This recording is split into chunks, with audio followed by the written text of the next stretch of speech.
होता है कि अमीरों का लाइफस्टाइल महंगा और खर्चे ज़्यादा होते हैं, और ये सच भी है।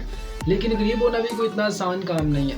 ऐसी बेशुमार सिचुएशंस हैं जहां गरीबों को अमीरों से ज़्यादा पे करना पड़ता है। जी हाँ, आपने बिल्कुल सही सुना, गरीबों को बिल्कुल ज़्यादा पे करना पड़ता है। एक अमेरिकन राइटर जेम्स बैल्डविन कहते हैं, एक वो शख्स जिसने सारी ज़िंदगी स्ट्रगल करते हुए गुजारी हो, सिर्फ वही जान सकता है कि गुर्बत कितनी महंगी है और गुर्बत की कितनी कास्ट है। जब एक गरीब शख्स कोई चीज़ खरीदने जाता है तो उसके पास ज़ाहिर है पैसे कम होते हैं, तो पैसे कम होने की वजह से हमेशा वो लो क्वालिटी चीज़ खरीद लेता है। और लो क्वालिटी चीज़ का एक मसला ये होता है कि उसका लाइफ टाइम कम होता है, और कम लाइफ टाइम होने की वजह से वो जल्दी ख़राब हो जाती है और फिर उसे रिपेयर करवाना पड़ता है। गरीब आदमी फिर उसे रिपेयर करवाने के पैसे अदा करता है। फिर कुछ अर्से बाद जब वो चीज़ मुकम्मल तौर पे ख़राब हो जाती है तो फिर गरीब आदमी नए सिरे से चीज़ खरीदता है। गरीब आदमी को नए सिरे से चीज़ खरीदनी पड़ जाती है और उसके लिए दोबारा खर्चा करना पड़ता है। लेकिन अमीर आदमी एक ही बार में अच्छी चीज़ खरीदता है और बार बार के होने वाले खर्चों से जान छुड़वा लेता है। इसीलिए तो कहते हैं कि सस्ता रोए बार बार और महंगा रोए एक ही बार। एक गरीब आदमी जो हमेशा खर्चों को डेफर करता है ये सोच के कि उसे खर्चा ना करना पड़े, और वो इन छोटे छोटे खर्चों को डेफर करता जाता है, और वक्त के साथ साथ ये कॉम्प्लिकेटेड प्रॉब्लम्स बन जाती है। मिसाल के तौर पे एक आदमी को दांत की दर्द है और वो ये सोच के डेंटिस्ट के पास नहीं जाता कि ये दर्द खुद बहुत ठीक हो जाएगी, लेकिन कुछ अर्से बाद जब ये दर्द खुद बहुत ठीक नहीं होती और वो डेंटिस्ट के पास जाता है तो उसे कई गुना ज़्यादा पे करना पड़ सकता है। इसी तरह अगर आप टाइमली रिस्पॉन्ड करें तो टाइमली रिस्पॉन्ड करने से छोटे छोटे खर्चों से बच सकते हैं। अगर आप टाइमली रिस्पॉन्ड नहीं करेंगे तो आपको कई गुना ज़्यादा पे करना पड़ेगा।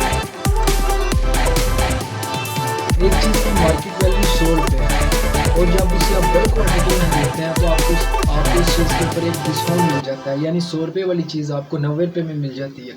और एक अमीर शख्स तो बल्क क्वांटिटी खरीद सकता है और उसे ये डिस्काउंट ऑफर भी मिल जाएगा कि वो 100 रुपये वाली चीज़ 90 रुपये में खरीद लेगा। लेकिन एक गरीब आदमी जो बल्क क्वांटिटी नहीं खरीद सकता उसे ये डिस्काउंट भी नहीं मिलेगा और उसे चीज़ भी महंगी खरीदनी पड़ेगी।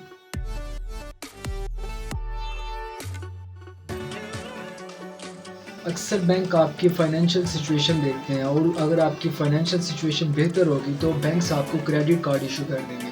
इसका ये फ़ायदा होता है कि आप इस कार्ड से शॉपिंग कर सकते हैं और आपको पैसे भी महीने 1.5 महीने बाद देने पड़ेंगे। लेकिन एक गरीब आदमी उसे ना तो बैंक क्रेडिट कार्ड इशू करेगा और ना ही उसे लेट पेमेंट ऑप्शन मिलेगी। के ऊपर एक ऑफ़र भी मिल रही होती है कि अगर आप इस कार्ड के ज़रिए कोई चीज़ खरीदते हैं तो आपको एक डिस्काउंटेड प्राइस मिल रही होती है। लेकिन ये सहूलत गरीब आदमी के लिए नहीं है। आप खुद अंदाज़ा करें कि बैंक के लिए एक ऐसा शख्स अट्रैक्टिव होगा जिसके पास बहुत कुछ है और वो बैंक को एक बड़ा बिजनेस देने वाला है, या वो शख्स जिसके पास कुछ नहीं है और वो बैंक को कोई बिजनेस नहीं देने वाला। इन दोनों में से कौन सा शख्स बैंक के लिए अट्रैक्टिव है?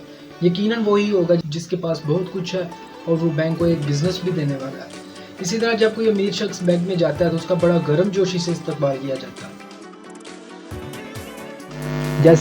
जैसे बिजली, गैस और दीगर यूटिलिटी बिल्स होते हैं, इनकी एक ड्यू डेट होती है। अगर आप इस ड्यू डेट पर बिल सबमिट नहीं करवाते तो आपको लेट पेमेंट पेनल्टी पड़ेगी, यानी आपको कुछ एक्स्ट्रा पे करना पड़ेगा। और ये सारे मसाइल होंगे एक उस शख्स के लिए जो गरीब है और जो पे नहीं कर सकता। लेकिन जो एक अमीर आदमी है उसके लिए तो ये मसला नहीं है ना, वो